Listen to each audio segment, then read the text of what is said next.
വചനാഗ്നി വചനാഗ്നി ആത്മാവിൽ അഭിഷേക വചനാഗ്നി വചനാഗ്നി വചനാഗ്നി ആത്മാവിൽ അഭിഷേക വചനാഗ്നി ദേശങ്ങൾ രാജ്യങ്ങൾ ഗോത്രങ്ങൾ വംശങ്ങളെങ്ങും അറിയട്ടെ വചനാഗ്നി ദേശങ്ങൾ രാജ്യങ്ങൾ ഗോത്രങ്ങൾ വംശങ്ങളെങ്ങും പടരട്ടെ വചനാഗ്നി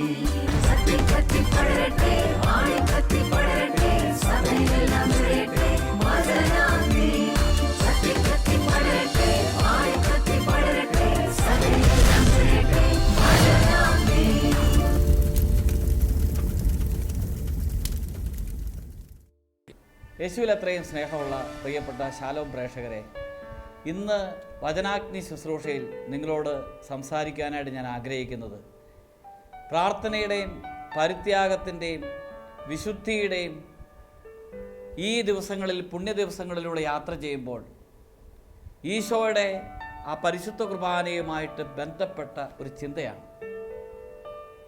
വിശുദ്ധ കുർബാന ഉള്ളിലേക്ക് വരുന്ന ഒരു വ്യക്തിക്ക് ജീവനോടെ എങ്ങനെ കഴിയാൻ സാധിക്കും? നമുക്കെല്ലാവർക്കും അറിയാം, ഈശോ നമുക്ക് വേണ്ടി ബലിയായി പൂർണ്ണമായിട്ട് സമർപ്പണം ചെയ്ത് നൽകിയ സ്നേഹ സമ്മാനമാണ് വിശുദ്ധ കുർബാന. ഈ പരിശുദ്ധ കുർബാന എന്നിലേക്ക് വരുമ്പോൾ, ഈ പരിശുദ്ധ കുർബാന എൻ്റെ ജീവിതത്തിലേക്ക് വരുമ്പോൾ എനിക്ക് എന്ത് സംഭവിക്കും? ഈ പരിത്യാഗ ചിന്തയോടെ, ഈ നോമ്പ് മനോഭാവത്തോടുകൂടി ഈശോയുടെ ആ ദിവ്യകാരുണ്യ സ്നേഹത്തെക്കുറിച്ചും പെസഹായെക്കുറിച്ചും ധ്യാനിക്കുവാൻ ഇന്നത്തെ ദിവസം നിങ്ങളെ സഹായിക്കട്ടെ. ദൈവത്തിൻ്റെ പരിശുദ്ധാത്മാവ് നിങ്ങളെ സഹായിക്കട്ടെ. 2020 ഫെബ്രുവരി മാസത്തിലെ ശാലോം ടൈംസ് മാസികയിൽ വന്ന ഒരു അനുഭവം നിങ്ങളോട് പങ്കുവയ്ക്കുകയാണ്. ഒരു സാക്ഷി അനുഭവമാണ്. വിശുദ്ധ മർട്ടീന ലംബർട്ടീനി എന്ന വാഴ്ത്തപ്പെട്ട പുണ്യവതിയുടെ ഒരു ജീവിതത്തിൻ്റെ ഒരു ഭാഗം നിങ്ങളോട് പറയുകയാണ്. ഈ പുണ്യവതി ജനിച്ച ആദ്യ നാൾ മുതൽ ഈശോയെ അറിഞ്ഞ് ജീവിക്കുകയാണ്. 5-ാമത്തെ വയസ്സിൽ ഈ പുണ്യവതിയുടെ ചിന്ത ഇപ്രകാരമാണ്: യേശുവിനെ ഹൃദയത്തിൽ സ്വീകരിക്കുന്ന ഒരു വ്യക്തിക്ക് എങ്ങനെ ജീവനോടെ ഇരിക്കാൻ സാധിക്കും? 5 വയസ്സുള്ള എമിൽഡ ചിന്തിക്കുന്നത് യേശുവിനെ ഹൃദയത്തിൽ സ്വീകരിക്കുന്ന ഒരു വ്യക്തിക്ക് എങ്ങനെ ജീവനോടെ ഇരിക്കാൻ സാധിക്കും? അന്ന് മുതൽ ഈ പെങ്കൊച്ചിൻ്റെ ആഗ്രഹം പരിശുദ്ധ കുർബാന സ്വീകരിക്കണം. 1332 കാലഘട്ടങ്ങളിൽ 12 വയസ്സാകുമ്പോഴാണ് ഒരു കൊച്ചിന് ആദ്യ കുർബാന സ്വീകരണം നൽകുന്നത്. അപ്പോൾ അതിനു മുമ്പ് തന്നെ 5-ാമത്തെ വയസ്സിൽ തന്നെ ഈശോയെ സ്വീകരിക്കുന്നുള്ള ആഗ്രഹം ഓരോ ദിവസവും വിശുദ്ധ കുർബാനയുടെ സ്നേഹവിള വർദ്ധിപ്പിക്കുകയാണ്. വീണ്ടും 9 വയസ്സാകുമ്പോൾ ഈ ലോക സുഖങ്ങളെല്ലാം ഉപേക്ഷിച്ച് മഗ്ദലന മറിയത്തിൻ്റെ ഒരു കോൺവെൻറ്റിൽ ചേർന്ന് സന്യാസ വസ്ത്രം സ്വീകരിക്കുകയാണ്. ആ കാലഘട്ടങ്ങളിൽ വളരെ ചെറുപ്പത്തിൽ തന്നെ സന്യാസ വസ്ത്രം ധരിച്ച് സന്യാസത്തിൻ്റെ പാഠങ്ങൾ പഠിക്കാൻ അവസരമുണ്ട്. ആ കാലഘട്ടങ്ങളിൽ 9 വയസ്സായപ്പോഴും ഈ പെങ്കൊച്ച് പരിശുദ്ധ കുർബാന സ്വീകരിക്കാൻ ആഗ്രഹം പ്രകടിപ്പിക്കുകയാണ്. അപ്പോഴും അവൾക്ക് അത് തടയുകയാണ്. വീണ്ടും ഓരോ ദിവസവും പരിശുദ്ധ കുർബാന സ്വീകരിക്കണം ചിന്തിച്ചുകൊണ്ടിരിക്കുന്നതാണ്. പരിശുദ്ധ കുർബാന ജീവനോടെ ഒരു ശരീരത്തിലേക്ക് വന്നാൽ അവർക്ക് എങ്ങനെ ജീവനോടെ ഇരിക്കാൻ കഴിയും? വീണ്ടും ഒരു ദിവസം പരിശുദ്ധ കുർബാനയ്ക്ക് ശേഷം സിസ്റ്റർമാരെല്ലാം തിരിച്ചു പോയപ്പോൾ ഈ പെങ്കൊച്ച് കരഞ്ഞുകൊണ്ട് ചാപ്പലിൽ ഇരിക്കുകയാണ്. അപ്പോൾ ഒരു സിസ്റ്റർ തിരിച്ചു വന്ന് ചാപ്പലിൽ നോക്കുമ്പോൾ കാണുന്നത് ഈ പെങ്കൊച്ചിൻ്റെ മർട്ടീനയുടെ ശിരസിൻ്റെ മുകളിൽ പരിശുദ്ധ കുർബാന കത്തി ജ്വലിച്ച് നിൽക്കുകയാണ്. ഉടനെ എല്ലാവരെയും ഓടി വിളിച്ച് ചാപ്പളനെയും വിളിച്ചുകൊണ്ട് വന്നപ്പോൾ എല്ലാവരും നോക്കുമ്പോൾ കാണുകയാണ് പരിശുദ്ധ കുർബാന കത്തി ജ്വലിച്ച് നിൽക്കുകയാണ്.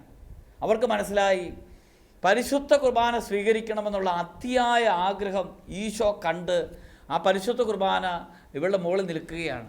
ഉടനെ ചാപ്പളനച്ചൻ കുസ്തോതി എടുത്ത് പിടിച്ചപ്പോൾ ആ കുർബാന ആ കുസ്തോതിയിലേക്ക് വരികയാണ്. അങ്ങനെ അന്ന് തന്നെ ഇവൾക്ക് പരിശുദ്ധ കുർബാന കൊടുക്കാനായിട്ട് തീരുമാനിച്ചു. ഇവൾ പരിശുദ്ധ കുർബാന സ്വീകരിക്കുമ്പോൾ ആനന്ദം കൊണ്ട് മരിച്ച അവസ്ഥയാണ്. അവളുടെ ഹൃദയം മുഴുവൻ ജ്വലിക്കുകയാണ്. പ്രിയപ്പെട്ട സഹോദരങ്ങളെ, അന്ന് വൈകിട്ട് ആ പുണ്യവതി ഈ ലോകത്തു നിന്ന് യാത്രയായി. അവളെ പ്രത്യേകമായിട്ട് സഭ വിശുദ്ധ കുർബാന സ്വീകരിക്കാനിരിക്കുന്നവരുടെ പ്രത്യേക മധ്യസ്ഥയായിട്ട് തിരഞ്ഞെടുത്തിരിക്കുകയാണ്. നമുക്ക് ചിന്തിക്കാം, പരിശുദ്ധ കുർബാന സ്വീകരിക്കുന്ന വ്യക്തിക്ക് എങ്ങനെ ജീവനോടെ ഇരിക്കാൻ കഴിയും? പ്രിയപ്പെട്ട സഹോദരങ്ങളെ, പരിശുദ്ധ കുർബാന ഏറ്റവും ആദ്യത്തെ ഓർമ്മപ്പെടുത്തൽ സ്വർഗത്തിൻ്റെ സന്തോഷം ഈ ഭൂമിയിൽ വച്ച് നൽകുന്നതാണ് പരിശുദ്ധ കുർബാന. പരിശുദ്ധ കുർബാന വിശുദ്ധിയോടെ സ്വീകരിക്കുന്ന ഒരു വ്യക്തി എന്താണ് സ്വർഗത്തിൻ്റെ യഥാർത്ഥ സന്തോഷം എന്ന് തിരിച്ചറിവുണ്ടാവുകയാണ്. അതുകൊണ്ട് പ്രിയപ്പെട്ട സഹോദരങ്ങളെ, ദൈവമായ കർത്താവ് ഈശോ മിശിഹ സ്വർഗത്തിൻ്റെ സന്തോഷം ഈ ലോകത്തിന് നൽകുന്നത് പരിശുദ്ധ കുർബാനയിലൂടെയാണ്. പരിശുദ്ധ കുർബാനയോട് ദാഹമുണ്ടായി ആ പരിശുദ്ധ കുർബാനയെ സ്നേഹിക്കുന്ന ഒരു വ്യക്തിക്ക് സ്വർഗീയ സന്തോഷം പൂർണ്ണമായിട്ട് വെളിപ്പെട്ട് കിട്ടുകയാണ്. വിശുദ്ധ യോഹന്നാൻ്റെ സുവിശേഷം 6-ാം അധ്യായം 51-ാമത്തെ തിരുവചനം, സ്വർഗത്തിൽ നിന്നിറങ്ങിയ ജീവനുള്ള അപ്പം ഞാനാണ്. ആരെങ്കിലും ഈ അപ്പത്തിൽ നിന്ന് ഭക്ഷിച്ചാൽ അവൻ എന്നേക്കും ജീവിക്കും. ലോകത്തിൻ്റെ ജീവന് വേണ്ടി ഞാൻ നൽകുന്ന അപ്പം എൻ്റെ ശരീരമാണ്. വീണ്ടും 54-ാമത്തെ തിരുവചനം, എൻ്റെ ശരീരം ഭക്ഷിക്കുകയും എൻ്റെ രക്തം പാനം ചെയ്യുകയും ചെയ്യുന്നവന് നിത്യജീവനുണ്ട്. അവസാന ദിവസം ഞാൻ അവനെ ഉയർപ്പിക്കും. 56-ാമത്തെ തിരുവചനം, എൻ്റെ ശരീരം ഭക്ഷിക്കുകയും എൻ്റെ രക്തം പാനം ചെയ്യുകയും ചെയ്യുന്നവൻ എന്നിലും ഞാൻ അവനിലും വസിക്കും. പ്രിയപ്പെട്ട സഹോദരങ്ങളെ, വിശുദ്ധ കുർബാന നിന്നെ സ്വർഗത്തിലേക്ക് ഓരോ ദിവസവും അടുപ്പിച്ചു കൊണ്ടിരിക്കും. വിശുദ്ധ കുർബാനയ്ക്ക് വേണ്ടി ദാഹമുണ്ടായാൽ, വിശുദ്ധ കുർബാനയെ പൂർണ്ണമായിട്ട് നീ സ്നേഹിച്ചാൽ, വിശുദ്ധ കുർബാനയ്ക്ക് വേണ്ടി നീ ദാഹിച്ചാൽ സ്വർഗം നിൻ്റെ മുമ്പിൽ തുറക്കപ്പെടും. സ്വർഗീയ ആനന്ദം നിനക്ക് വെളിപ്പെടുത്തി കിട്ടും. അതുകൊണ്ട് ഈ വിശുദ്ധ കുർബാന ഈ ജീവിതത്തിൻ്റെ ഏറ്റവും വലിയ ആനന്ദമായിട്ട് നീ കണ്ടെത്തി ഓരോ ദിവസവും പരിശുദ്ധ കുർബാന സ്വീകരിക്കുമ്പോൾ സ്വർഗീയ അഭിഷേകം കൊണ്ട് നീ നിറയപ്പെടുകയാണ്. രണ്ടാമതായിട്ട്, പരിശുദ്ധ കുർബാന പിശാചിൻ്റെ ബന്ധനത്തിൽ നിന്ന് ഒരു വ്യക്തിയെ പൂർണ്ണമായിട്ടും സംരക്ഷിക്കും. പിശാച് പൂർണ്ണമായിട്ടും പരാജയപ്പെടുന്നത് കർത്താവിൻ്റെ കാൽവരി ബലിയിലാണ്. ഈ ഈശോയുടെ കാൽവരി യാത്രയുടെ വീഡിയോയ പാഷൻ ഓഫ് ക്രൈസ്റ്റ് കാണുമ്പോൾ നമുക്കറിയാം, ഈശോ കുരിശിൻ ചുമന്നുകൊണ്ട് പോകുമ്പോൾ കുരിശിൻ്റെ ഒരു വശത്ത് പരിശുദ്ധ അമ്മയും മറുവശത്ത് പിശാചുമുണ്ട്. ഈശോയുടെ കുരിശ് യാത്രയിൽ പ്രതിബന്ധമായിട്ട് നിൽക്കുന്നത് ഈ പിശാചാണ്. ഈശോയുടെ കുരിശിലെ ബലി നടക്കാതിരിക്കാൻ ഈശോയെ പിന്തിരിപ്പിക്കുവാൻ അവൻ പരിശ്രമിക്കുന്നുണ്ട്. അതുകൊണ്ടാണ് ഈശോയ്ക്ക് നേരെയുള്ള മർദ്ദനങ്ങൾ, ഈശോ അനുഭവിക്കുന്ന പീഡകൾ, പിശാച് കുരിശിൽ നിന്ന് ഈശോയെ അകറ്റുകയാണ്. ആ കുരിശിലെ ബലി വഴിയായി പിശാചിനെ കർത്താവ് പൂർണ്ണമായിട്ടും പരാജയപ്പെടുത്തുകയാണ്. പ്രിയപ്പെട്ട സഹോദരങ്ങളെ, വിശുദ്ധ കുർബാന ഒരു വ്യക്തി പൂർണ്ണമായിട്ടും പിശാചിൻ്റെ ബന്ധനത്തിൽ നിന്ന് വിടുതൽ കിട്ടുന്നതിന് വേണ്ടി ദൈവം അയാൾക്ക് നൽകുന്ന ഏറ്റവും വലിയ സ്നേഹത്തിൻ്റെ അടയാളമാണ് കുർബാന. വിശുദ്ധ കുർബാന സ്വീകരിക്കുന്ന വ്യക്തിയെ പിശാചിന് പൂർണ്ണമായിട്ടും തൊടാൻ കഴിയില്ല. അതാണ് പുറപ്പാടിൻ്റെ പുസ്തകത്തിൽ മോശ ഫറവോയുടെ അടുത്ത് ചെന്ന് 10 അടയാളങ്ങൾ കാണിക്കുന്നുണ്ട്. ഈ അവസാനത്തെ അടയാളം എന്ന് പറയുന്നത് ഈജിപ്തുകാരുടെ ആദ്യജാതന്മാരെ സംഹരിക്കുകയാണ്. 12-ാമത്തെ അധ്യായത്തിൽ, പുറപ്പാട് പുസ്തകം 12-ാമത്തെ അധ്യായത്തിൽ ഇസ്രായേൽക്കാരുടെ കുടുംബങ്ങളെ സംഹാരദൂതൻ തൊടാതിരിക്കാൻ, നശിപ്പിക്കാതിരിക്കാൻ അടയാളമിടുന്നുണ്ട്. ആ അടയാളം ഇപ്രകാരമാണ്: അവരുടെ കട്ടിളപ്പടിയിന്മേലും മേൽപ്പടിയിന്മേലും രക്തം തളിക്കപ്പെടുകയാണ്. സംഹാരദൂതൻ ഈജിപ്തിലെ ഭവനങ്ങളിലൂടെ കടന്നു ചെല്ലുമ്പോൾ അവരുടെ ഭവനങ്ങളിലേക്ക് കടന്നു ചെല്ലാനുള്ള കാരണം, ആ ഭവനത്തിൻ്റെ അകത്ത് പ്രവേശിക്കാൻ കാരണം, ആ ഭവനത്തിന് ഈ പിശാചിനെതിരെയുള്ള സംരക്ഷണമില്ല, ആ രക്തം കൊണ്ടുള്ള അടയാളമില്ല. അങ്ങനെ ആ ഈജിപ്ത് ഭവനത്തിലേക്ക് ചെന്ന് അവിടെയുള്ള ആദ്യജാതന്മാരെ കൊല ചെയ്യുകയാണ്. എന്നാൽ ഇസ്രായേൽക്കാരുടെ ഭവനത്തെ സമീപിക്കുമ്പോൾ കുഞ്ഞാടിൻ്റെ രക്തം സംഹാരദൂതനെ ആ ഭവനത്തിൻ്റെ അകത്തേക്ക് പ്രവേശിപ്പിക്കാൻ കഴിയാത്ത വിധം തടസ്സപ്പെടുത്തുകയാണ്. അവൻ നിസ്സഹായനായി ഇസ്രായേൽ ഭവനത്തിൽ നിന്ന് തിരിച്ചു പോവുകയാണ്. പ്രിയപ്പെട്ട സഹോദരങ്ങളെ, പരിശുദ്ധ കുർബാന സ്വീകരിക്കുന്ന ഒരു വ്യക്തിയുടെ ഉള്ളിൽ ഈ പരിശുദ്ധ കുർബാന സ്വീകരിക്കുമ്പോൾ എന്തൊക്കെയാണ് ലഭിക്കുന്നത് എന്ന് നമുക്കെല്ലാവർക്കും അറിയാം. യോഹന്നാന്റെ സുവിശേഷം 19-ാം അധ്യായം 34-ാമത്തെ തിരുവചനം, പടയാളികൾ ഒരുവൻ അവൻ്റെ പാർശ്വത്തിൽ കുന്തം കൊണ്ട് കുത്തി, ഉടനെ രക്തവും വെള്ളവും പുറപ്പെട്ടു. പരിശുദ്ധ കുർബാന സ്വീകരിക്കുമ്പോൾ ഒരു വ്യക്തിയുടെ ഉള്ളിലേക്ക് ഈശോമിശിഹായുടെ ശരീരവും ഈശോമിശിഹായുടെ രക്തവും ഈശോമിശിഹായുടെ തിരുവിലാവിലെ വെള്ളവും വന്ന് നിറയുകയാണ്. ഈ 3 കാര്യങ്ങൾ ഒരു വ്യക്തിയുടെ ഉള്ളിൽ നിറയുകയാണ്: ഈശോമിശിഹായുടെ ശരീരം, ഈശോമിശിഹായുടെ രക്തം, ഈശോമിശിഹായുടെ തിരുവിലാവിലെ വെള്ളം. ഈ 3 കാര്യങ്ങൾ നിറഞ്ഞു കഴിയുമ്പോൾ അവൻ്റെ ഉള്ളിൽ ഈശോമിശിഹ ജീവനോടെ സന്നിഹിതനാണ്. അവനെ നശിപ്പിക്കാൻ പിശാച് കടന്നു വരുമ്പോൾ ഈശോ മിശിഹായുടെ രക്തം അവൻ്റെ ഉള്ളിലുള്ളത് കൊണ്ട്, ഈശോ മിശിഹായുടെ തിരുവിലാവിലെ വെള്ളമുള്ളത് കൊണ്ട്, ഈശോ മിശിഹായുടെ ശരീരമുള്ളത് കൊണ്ട് അവനെ ഉപദ്രവിക്കാൻ കഴിയാതെ നിസ്സഹായനായി പിശാച് പോവുകയാണ്.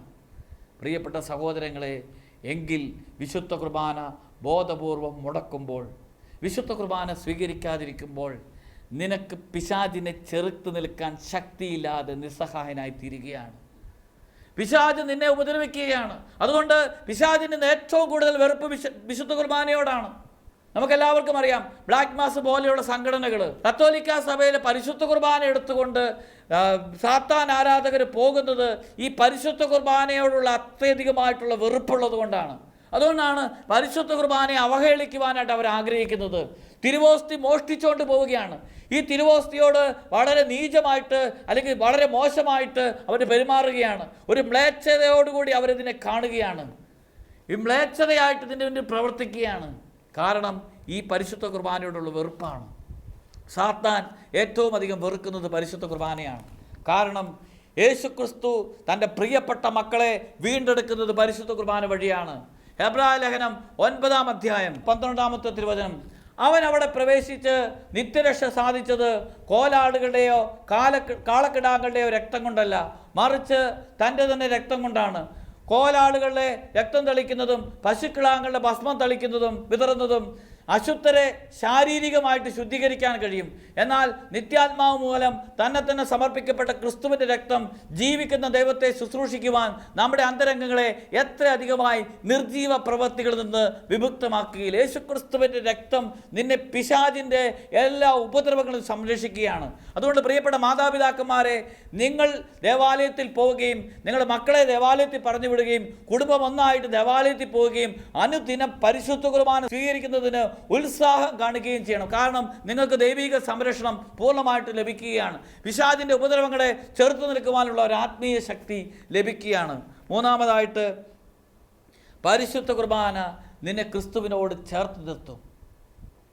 ഈശോയുടെ ശിഷ്യന്മാർ അന്ത്യത്താഴ സമയത്ത് പരിശുദ്ധ കുർബാന സ്വീകരിക്കുന്ന യൂദാസ് പുറത്തേക്കിറങ്ങി അവൻ ഈശോയെ ഒറ്റിക്കൊടുക്കുന്നവരുടെ അടുത്തേക്ക് ചെന്ന് പണം വാങ്ങുകയാണ്. പരിശുദ്ധ കുർബാന അയോഗ്യതയോടെ ഈ പരിശുദ്ധ കുർബാനയുടെ വില മനസ്സിലാക്കാൻ പറ്റാത്ത യൂദാസിന് ഉള്ളിൽ തിന്മയായിട്ടുള്ള പിശാച് പ്രവർത്തിച്ച് അവനെ നശിപ്പിച്ച് ഏറ്റവും ഗൗരവമായ പാപം ചെയ്യാനായിട്ട് പ്രേരിപ്പിക്കുകയാണ്. വീണ്ടും ഈശോയുടെ ബാക്കി 10 ശിഷ്യന്മാർ, യോഹന്നാൻ ഒഴികെ ബാക്കി 10 ശിഷ്യന്മാരും ഈശോയുടെ കുരിശിൻ്റെ വഴിയിൽ ഈശോയെ ഉപേക്ഷിച്ച് പോയവരാണ്. എന്തുകൊണ്ടാണ് യോഹന്നാൻ ശ്ലീഹായ്ക്ക് കുരിശിൻ്റെ ചുവട്ടിൽ നിൽക്കുവാനായിട്ട് കഴിഞ്ഞത്? പ്രിയപ്പെട്ട സഹോദരങ്ങളെ, യോഹന്നാൻ ശ്ലീഹായ്ക്ക് കുരിശോട് ചേർന്ന് നിൽക്കുവാൻ കഴിഞ്ഞത് പരിശുദ്ധ കുർബാനയുടെ അർത്ഥം മനസ്സിലായതുകൊണ്ടാണ്. ഈ പരിശുദ്ധ കുർബാനയുടെ ആ പൂർണ്ണമായിട്ടുള്ള വില തിരിച്ചറിയാൻ കഴിഞ്ഞതുകൊണ്ടാണ്. ഈ പരിശുദ്ധ കുർബാനയുടെ വില തിരിച്ചറിയാൻ കഴിഞ്ഞതുകൊണ്ട്, താൻ സ്വീകരിച്ച ആ വിശുദ്ധ അപ്പത്തിൻ്റെ വില മനസ്സിലാക്കാൻ കഴിഞ്ഞതുകൊണ്ട്, ഇത് ഈശോയുടെ ശരീരമാണ്, ഈശോയുടെ രക്തമാണ് എന്ന തിരിച്ചറിവുള്ളതുകൊണ്ട് യോഹന്നാൻ ഈശോയെ വിട്ടുപോകുന്നില്ല. ഈശോയുടെ കുരിശിൻ്റെ വഴിയിൽ യോഹന്നാൻ ഈശോയുടെ അടുത്താണ് നീങ്ങുന്നത്. പ്രിയപ്പെട്ട സഹോദരങ്ങളെ, പരിശുദ്ധ കുർബാനയുടെ വില നിനക്ക് തിരിച്ചറിയാൻ കഴിഞ്ഞിട്ടുണ്ടോ? വിശുദ്ധ ജോൺ പോൾ രണ്ടാമൻ മാർപ്പാപ്പയുടെ കുമ്പസാരക്കാരനായ ആർച്ച് ബിഷപ്പ് വാൻ തുവാനെ കുറിച്ച് എഴുതപ്പെട്ടിരിക്കുന്ന ഇപ്രകാരമാണ്. അദ്ദേഹം ആർച്ച് ബിഷപ്പായപ്പോൾ പട്ടാള ഭരണകാലത്ത് അദ്ദേഹത്തെ ജയിലിൽ അടച്ചു. 11 വർഷത്തോളം ജയിലിൽ കടന്ന നാളുകളിൽ അദ്ദേഹം രാത്രിയിൽ ജയിലധികാരികളുടെ നിർദ്ദേശപ്രകാരം വിളക്ക് അണച്ചതിന് ശേഷം 10 മണിക്ക് ശേഷം അദ്ദേഹം വിശുദ്ധ ബലി അർപ്പിക്കും, ആരും അറിയാതെ. അദ്ദേഹത്തിൻ്റെ വലത് കൈയിൽ 1 തുള്ളി വെള്ളവും 3 തുള്ളി വീഞ്ഞും 1 ഓസ്തിയുടെ പൊടിയും വലത് കൈയിൽ വെച്ചതിന് ശേഷം കരങ്ങൾ ഉയർത്തി കണ്ണുനീരോടെ വിശുദ്ധ ബലി അർപ്പിക്കും. ആ വിശുദ്ധ ബലി മണിക്കൂറുകളോളം നീണ്ടു നിൽക്കും. അങ്ങനെ 11 വർഷത്തോളം വിശുദ്ധ ബലി അർപ്പിച്ചതിന് ശേഷം പുറത്തേക്ക് ഇറങ്ങി വന്ന് വിശ്വാസികളെ അഭിസംബോധന ചെയ്യുമ്പോൾ അദ്ദേഹം പറയുന്നുണ്ട്, നിങ്ങളുടെ പിതാവായ ആത്മീയ പിതാവായ എനിക്ക് 11 വർഷത്തോളം കൂരിരുട്ടിൽ പ്രതികൂല സാഹചര്യങ്ങളിൽ ജീവിക്കാനായിട്ട് കഴിഞ്ഞത് എന്നും അർപ്പിച്ച വിശുദ്ധ കുർബാനയായിരുന്നു. അദ്ദേഹം പറയുകയാണ്, എൻ്റെ വലതുകരം അൾത്താരയായിരുന്നു. ആ അൾത്താരയിൽ നിന്ന് ആ അൾത്താരയിൽ ഈ ഈശോയുടെ ശരീരരക്തങ്ങൾ എൻ്റെ കരങ്ങളിൽ വഹിച്ചുകൊണ്ട് മണിക്കൂറുകളോളം ഞാൻ വിശുദ്ധ ബലി കണ്ണീരോടെ അർപ്പിക്കുമായിരുന്നു. പ്രിയപ്പെട്ട സഹോദരങ്ങളെ, ഒരു ക്രിസ്ത്യാനിയെ ജീവിക്കുവാനായിട്ട് പ്രേരിപ്പിക്കേണ്ടത്, ഒരു ക്രിസ്ത്യാനിക്ക് ബലം നൽകുന്നത്, ക്രിസ്ത്യാനിക്ക് ആത്മീയ ശക്തി നൽകുന്നത് പരിശുദ്ധ കുർബാനയാണെന്ന് തിരിച്ചറിവുണ്ടാകണം. നിന്നെ കർത്താവിനോട് ചേർത്ത് നിൽക്കുന്നത്, നിന്നെ ദൈവത്തോട് അടുപ്പിക്കുന്നത്, നിന്നെ വിശ്വാസത്തിൽ നിലനിർത്തുന്നത്, നിന്നെ വിശുദ്ധി പാലിക്കാൻ പ്രേരിപ്പിക്കുന്നത്, നിന്നെ ആത്മീയ അഭിഷേകത്താൽ നിലനിർത്തുന്നത് പരിശുദ്ധ കുർബാനയാണെന്നുള്ള തിരിച്ചറിവുണ്ടാകട്ടെ. പ്രിയപ്പെട്ട സഹോദരങ്ങളെ, ഈ പരിശുദ്ധ കുർബാനയെ സ്നേഹിച്ചു കഴിഞ്ഞാൽ ജീവിതത്തിൽ ഒരിക്കലും നീ ഈശോയെ തള്ളിപ്പറയേല, ഈശോയെ ഉപേക്ഷിക്കാൻ കഴിയുകയില്ല.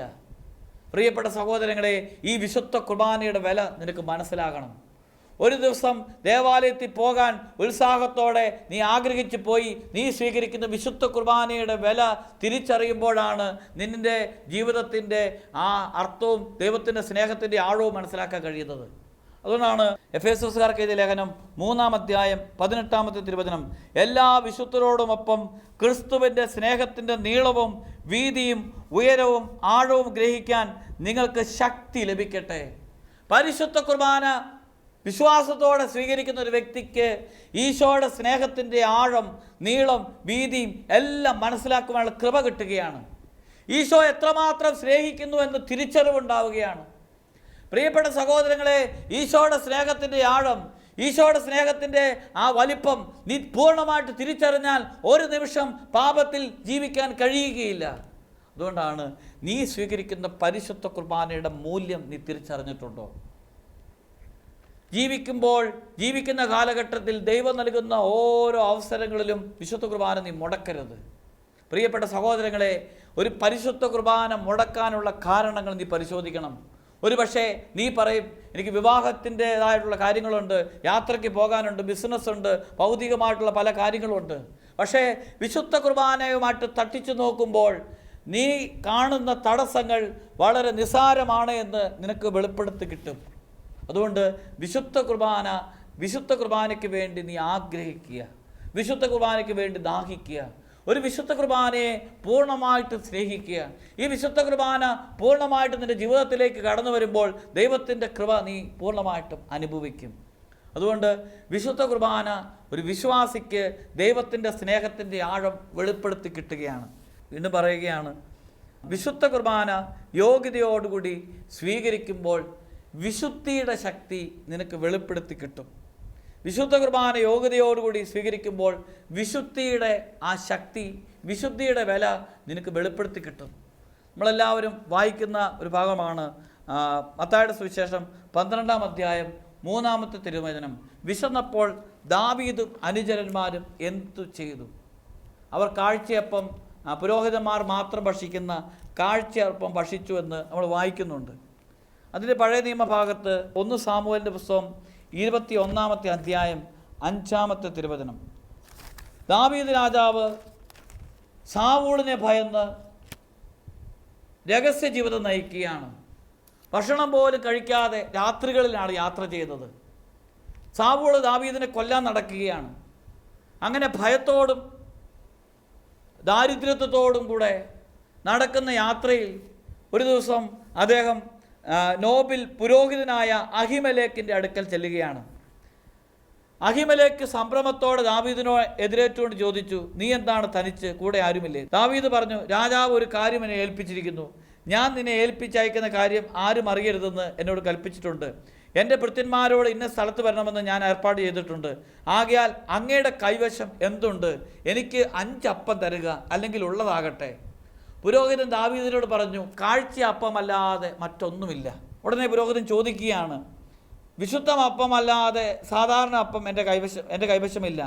നിന്റെ ഭൃത്യന്മാർ സ്ത്രീകളിൽ നിന്ന് അകന്നുള്ളവരാണെങ്കിൽ മാത്രമേ തരികയുള്ളൂ. ഈ വിശുദ്ധ അപ്പം നൽകുന്നതിന് മുമ്പായിട്ട് അഹിമേലെക്ക് പറയുന്നത്, നിന്റെ ഭൃത്യന്മാർ സ്ത്രീകളിൽ നിന്ന് അകന്നിരിക്കുന്നു, അതായത് വിശുദ്ധി പാലിക്കുന്നവരാണെങ്കിൽ മാത്രമേ നൽകുകയുള്ളൂ. ദാവീദ് പറഞ്ഞു, സത്യമായി ഞാൻ യാത്ര പോകുമ്പോഴൊക്കെ സ്ത്രീകളിൽ നിന്ന് അകന്നിരിക്കും. സാധാരണ യാത്രയിൽ പോലും എൻ്റെ ഭൃത്യന്മാരുടെ പാത്രങ്ങൾ ശുദ്ധിയുള്ളവരായിരിക്കും. അതിലെത്രയോ അധികമായി ഇന്ന്. എന്തുകൊണ്ടാണ് ഇന്ന് അധികമായി എന്ന് പറയാൻ കാരണം? അവർ ഭയന്ന്, സാവൂളിനെ ഭയന്ന്, ദാരിദ്ര്യത്തിലും വളരെയധികം വേദനകളിലൂടെയും കണ്ണുനീരോടും കൂടിയുള്ള യാത്രയാണ്. വിശന്ന് മരണത്തിൻ്റെ വക്കിലാണ്. അതുകൊണ്ട് പാപത്തെക്കുറിച്ച് ചിന്ത പോലുമില്ല. അപ്പോൾ അത്രമായ വിശുദ്ധി പാലിക്കുന്ന സമയത്ത് ദാവീദ് പറയുകയാണ്, ഏറ്റവും വിശുദ്ധമായ ഒരു ദിവസത്തിലാണ്. അങ്ങനെ അഹിമേലെക്ക് ഇവർക്ക് ഈ സാധാരണ അപ്പമല്ലാത്ത ഈ വിശുദ്ധി അപ്പം, കാഴ്ചയപ്പം അവർക്ക് കൊടുക്കുകയാണ്.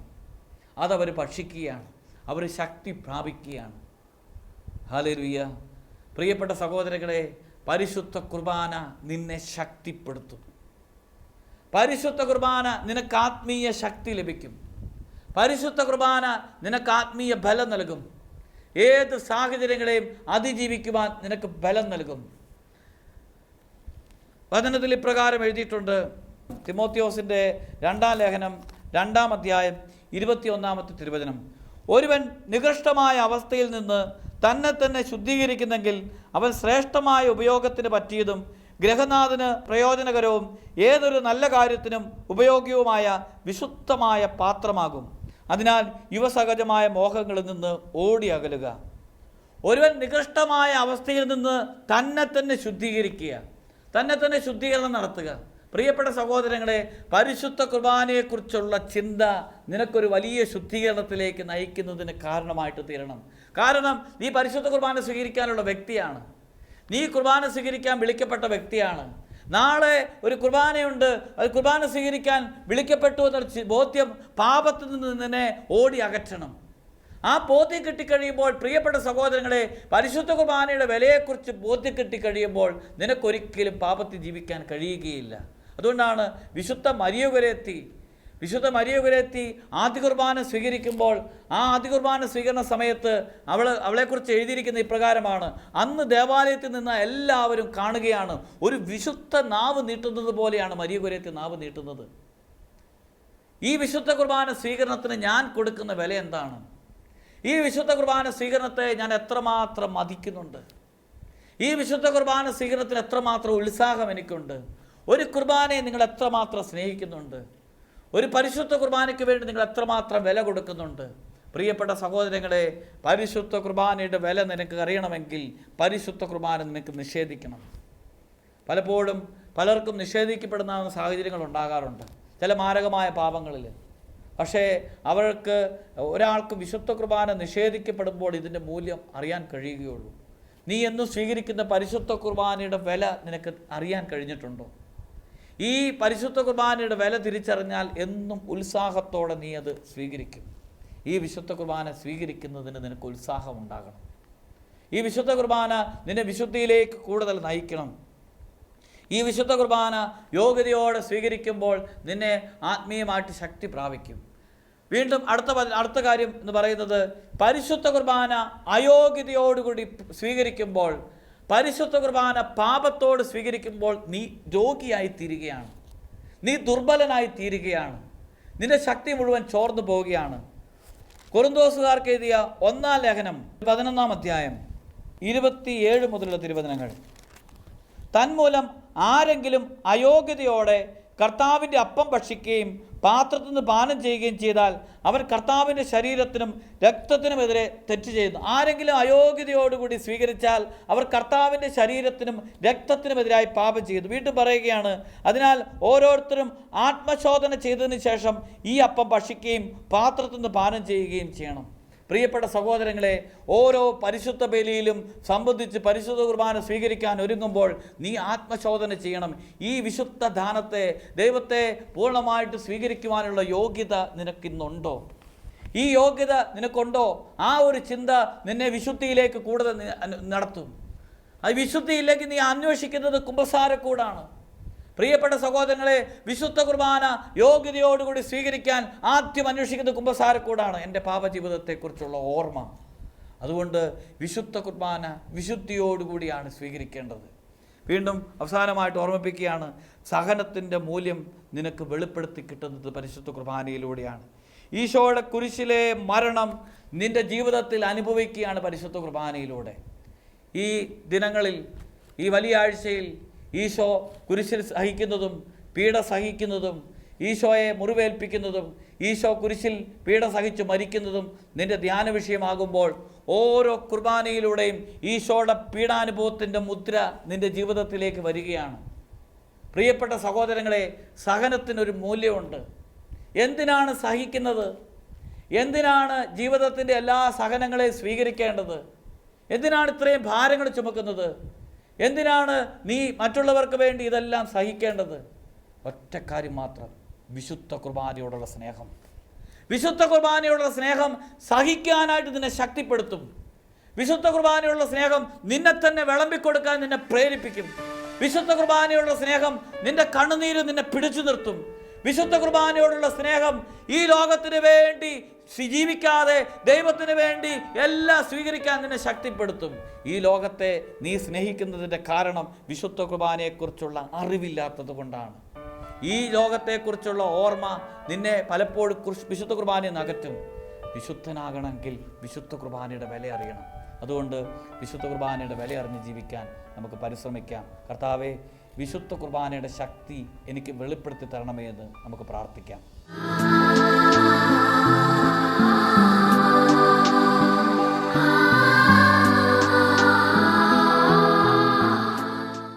ഒരു നിമിഷം നമുക്ക് കണ്ണുകൾ അടയ്ക്കാം. നമ്മുടെ കരങ്ങൾ ഹൃദയത്തോട് ചേർത്ത് വയ്ക്കാം. ഒരുപക്ഷെ എല്ലാ ദിവസവും കുർബാന സ്വീകരിക്കുന്ന വ്യക്തിയായിരിക്കാം, അല്ലെങ്കിൽ ചില ദിവസങ്ങളിൽ അല്ലെങ്കിൽ ആഴ്ചയിൽ ഒരിക്കലെങ്കിലും കുർബാന സ്വീകരിക്കുന്ന വ്യക്തിയായിരിക്കാം. ഈ ശുശ്രൂഷയുടെ സമാപനത്തിൽ നമുക്കൊന്നിച്ച് പ്രാർത്ഥിക്കാം. കർത്താവേ, ഈ വലിയ ആഴ്ചയിൽ പ്രവേശിക്കുമ്പോൾ ഈശോയുടെ ആ കാൽവരി ബലിയുടെ മൂല്യവും വിശുദ്ധ കുർബാനയുടെ ശക്തിയും എനിക്ക് വരമായിട്ട് നൽകണമേ എന്ന് നമുക്ക് പ്രാർത്ഥിക്കാം. ഈ നിമിഷം പ്രാർത്ഥിക്കുന്ന എല്ലാവർക്കും ഈശോയുടെ ആ പരിശുദ്ധ കുർബാനയുടെ സ്നേഹം വെളിപ്പെട്ട് കിട്ടും. ഈശോയുടെ പീഡാസഹനം വെളിപ്പെട്ട് കിട്ടും. കരങ്ങൾ ഉയർത്താം. ഹൃദയം തുറക്കപ്പെടാൻ വേണ്ടി പ്രാർത്ഥിക്കാം. ദൈവിക ശക്തി നമ്മളിലേക്ക് നിറയുന്നതിന് വേണ്ടി ആഗ്രഹിക്കാം. രണ്ട് കരങ്ങൾ ഉയർത്തി വിശ്വാസത്തോടെ പ്രാർത്ഥിക്കാം. ഈശോയെ, വിശുദ്ധ കുർബാനയോടുള്ള സ്നേഹം എനിക്ക് വരമായിട്ട് നൽകണമേ എന്ന് പ്രാർത്ഥിക്കാം. സ്തുതിച്ച് പ്രാർത്ഥിക്കാം. Hallelujah, hallelujah. ശക്തിയോടെ വിശുദ്ധ കുർബാനയുടെ അഭിഷേകം, കാൽവരി ബലിയുടെ അഭിഷേകം, ഈശോയുടെ പീഡാസഹനത്തിന്റെ ശക്തി എല്ലാ ഹൃദയങ്ങളിലേക്ക് നിറയട്ടെ.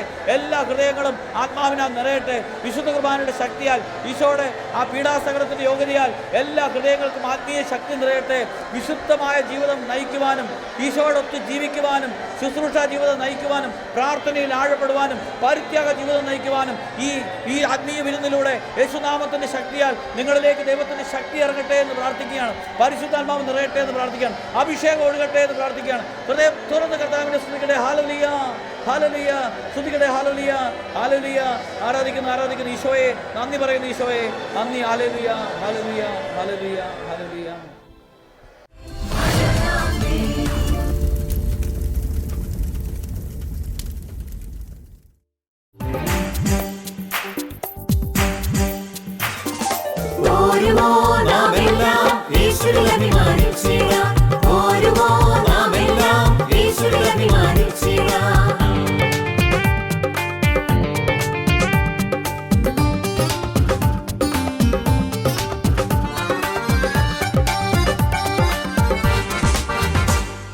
നമ്മുടെ നാഥൻ ഒലിവുമലയിൽ അന്ന് നൽകിയ മിഷൻ ദൂത് തലമുറ തലമുറ കൈമാറി കെടാതെ ഞങ്ങൾ ഘോഷിക്കും, കെടാതെ ഞങ്ങൾ ഘോഷിക്കും.